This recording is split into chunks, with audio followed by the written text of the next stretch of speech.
In the light of this Quranic verse, I would like, I request Hazur to give me 3 examples. First read the translation in English. Which verse number is that?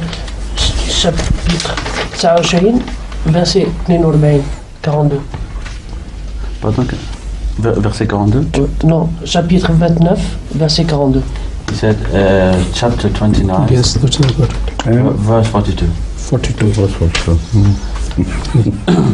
Poor Imam Sahib.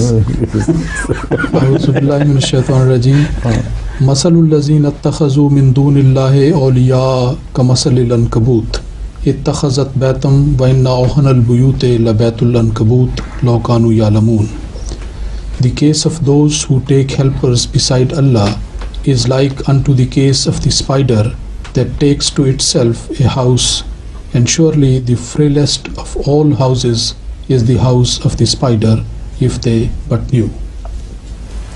Hazur, he said, I kindly request Hazur to give me 3 examples of the fulfillment of this Quranic verse in the time of Hadith Muhammad sallallahu alaihi wasallam, and also in the time of the promised Messiah, peace be on him, and during the time of Hazur's Khilafat as well.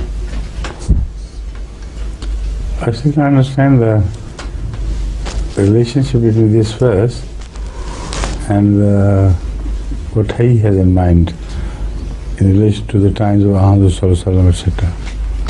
He said, how can we link Bayt al-Ankabut with certain special events which did happen in the lifetime of Hadith Muhammad sallallahu alaihi wasallam, the promised Messiah and Death al-Khilafah? How can you link anything you like with anything you like? It's just not possible. To link things is not one's choice. If things are linked by God or designed to be linked, only then we can link them, not otherwise.